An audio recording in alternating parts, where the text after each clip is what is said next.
corners, but business owners and residents tried to erase the memories of the past week.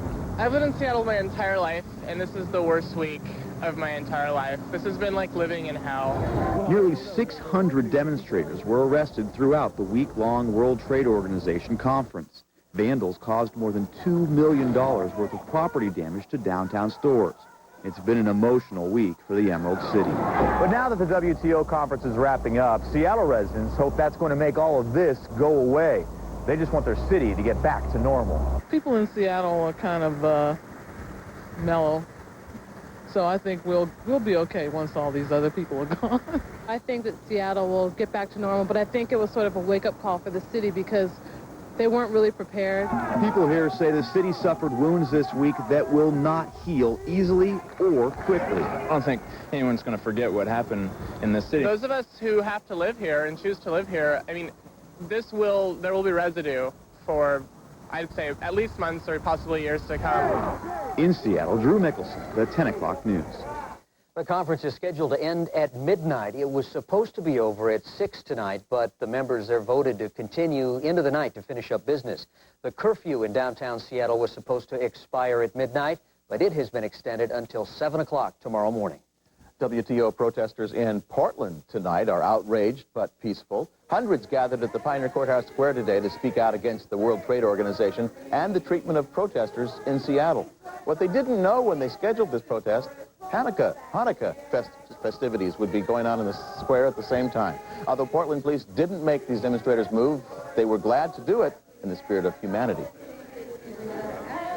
I found myself in the middle of a wonderful Hanukkah celebration, and I had a talk with the rabbi because I didn't understand what was going on. But then I found out quickly, and we moved the protest along. So then we began our march, and it's been very successful.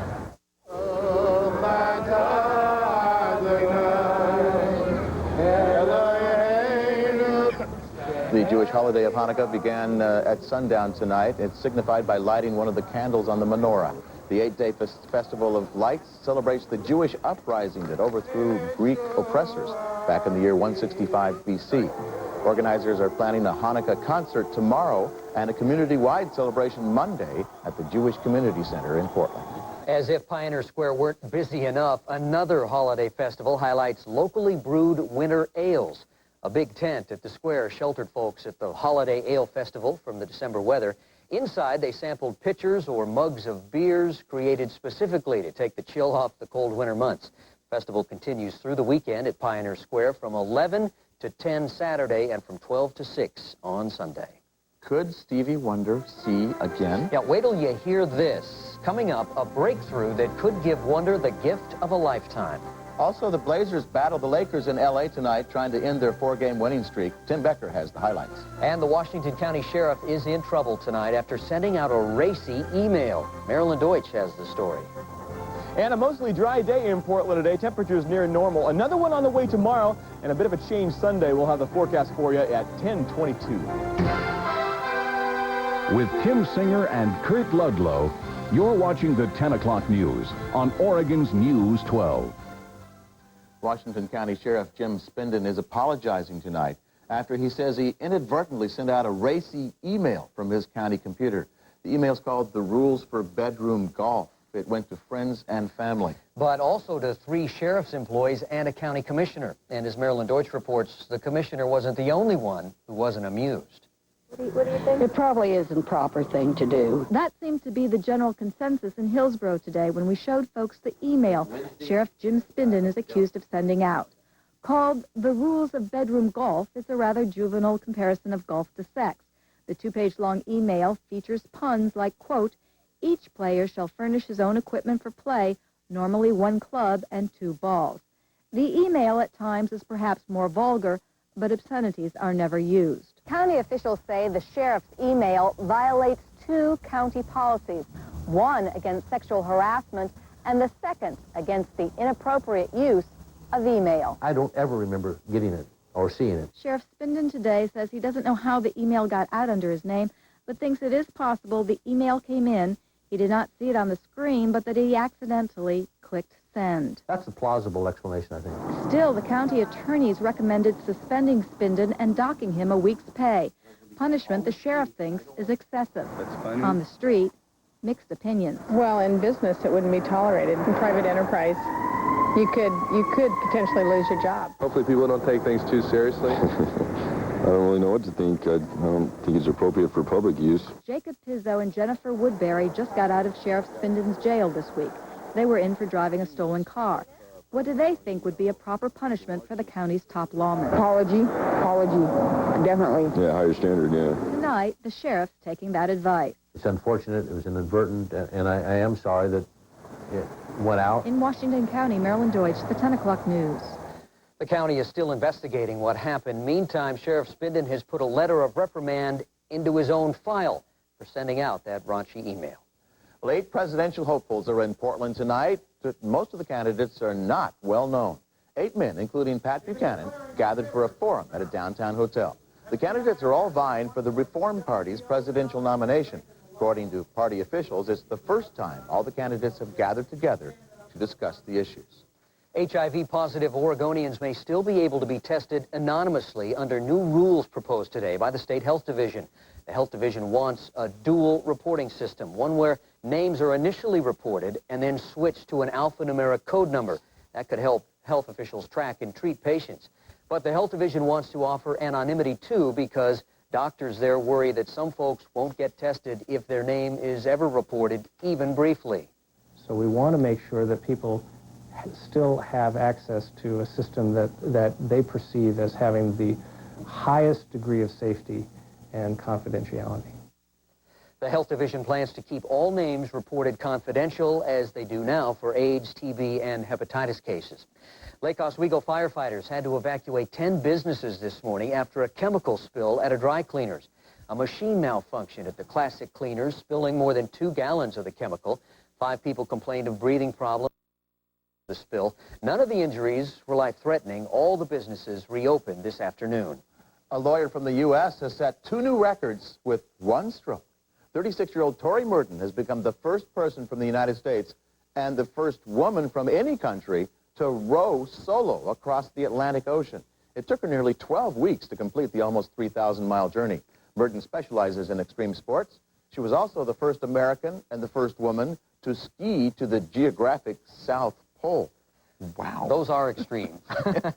Well, the Trailblazers opened a tough weekend of competition tonight against the Los Angeles Lakers. Yeah, they did. The Lakers are riding a 4-game winning streak, and Tim Becker is here now with tonight's Blazers Fast Break to let us all know how the Blazers, if the Blazers, put a halt to that streak, Tim. Well, Kurt, the Lakers are a much different team now than they were when Portland beat them by 15 points November 6th. Kobe Bryant is back in their lineup, and boy, are they ever finding a groove right now. Tonight's big game would be a big test for the Blazers. Team owner Paul Allen wouldn't miss it for the world. Right away, the Lakers make a statement. Shaq flipping it back to Glenn Rice, who pulls up, buries a three-pointer, and it is a 10-1 Laker lead. But Portland is back in it soon enough. Steve Smith is going to hit the 3, and that cuts the lead down to 1. Damon Stoudemire exploded for 14 points in the first quarter. He's going to hit from way out. 25-18 Blazers after 1. Second quarter, Portland falls asleep. Kobe Bryant finds a clear path to the hoop. 37-36 Lakers at halftime. Rasheed Wallace got hot in the third quarter, though. Hits the circus shot in the paint and finishes with 17 points.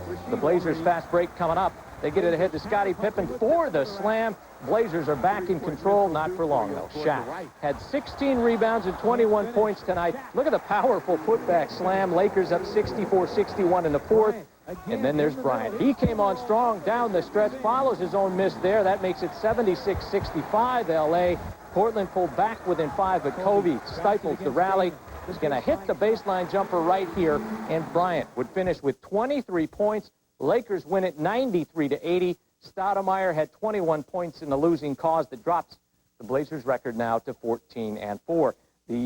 Another big pothole in the road for the Blazers' road trip this weekend. They've got tomorrow off, but they play the Suns in Phoenix after that. Right now, the Suns are the hottest team in the NBA with a 7-game winning streak. That game is Sunday night. So the Blazers are going to have to find some other sort of chemistry that's going to help them beat these good teams. 80 points. That isn't enough. No, it's not. And after a long battle with cancer, comedic actress Madeline Kahn has died. She's probably best known for her work in the movies Young Frankenstein and Blazing Saddles. 7 has always been my lucky number. Come over here, you hot monster. Her director and co-star Mel Brooks calls her one of the most talented people who ever lived. Others agree. She won an Academy Award and Golden Globe nominations for her work in the movie Paper Moon. The 57-year-old finally shared her battle with ovarian cancer just last month after keeping it secret for more than a year. She hoped her announcement might raise awareness and encourage more research on this disease. Actor Jason Priestley says his DUI arrest, just a formality. He was arrested after he crashed into a utility pole in the Hollywood Hills. He says he just swerved to miss a deer. Police say a passenger was injured, and they arrested Priestley on suspicion of felony drunk driving. The former star of Beverly Hills 90210 says that police just do that as a formality whenever someone is injured in an accident. Priestley was released several hours later on a $50,000 bond. With a tiny camera and a microchip, researchers are trying to help the blind see. Musician Stevie Wonder met recently with a specialist about undergoing surgery to restore his sight. The procedure involves inserting a computer chip in the eye to help stimulate cells. Here's how the doctors at Johns Hopkins University's Wilmer Eye Institute are doing it. A tiny camera is mounted on a glasses frame. It locks onto an image and converts it into an electric signal. The signal is transmitted to a chip implanted in the retina. The chip, called an intraocular retinal prosthesis, then stimulates healthy cells that have not yet succumbed to the degenerative eye disease. For some patients, the result, partially restored vision. So far, the researchers have tested the procedure on about 15 patients. The chip was not left in the eye, but rather placed there for just a few minutes to see what images patients could perceive. Results to date show large print reading is possible with the chip activated. Patients with age-related macular degeneration or retinitis pigmentosa may be eligible for this experimental implant. Stevie Wonder lost his vision shortly after birth and suffers from severe retinitis pigmentosa, a progressive degeneration of the retina for which there is no effective treatment. In a statement issued by Johns Hopkins, the university confirms Wonder met with a doctor to discuss the procedure, adding, although it was noted that it is not likely to benefit him, an offer was made to evaluate him. To date, Mr. Wonder has not been scheduled to be seen at Wilmer. At the Foundation Fighting Blindness, a nonprofit organization whose mission is to find a cure for retinal diseases, Dr. Gerald Chater, the group's chief scientific officer, says early results from the implanted chip are encouraging. In the next few years, there will be some form of vision that will be enhanced in selected patients. Researchers will need to test the procedure on more people before submitting results to the U.S. Food and Drug Administration for approval, and that's a process that could take 2 to 5 years. Pretty amazing. Yeah, it is. Away savings on the best name brands at George Smith Appliance Warehouse. This Saturday, you're gonna feel the power. 12 hours of fantastic holiday savings. Incredible savings of 30 to 50% in every department. Save on big name brands like Union Bay, Levi's, Woolrich, and much, much more. Catch it this Saturday from 9 to 9 only at...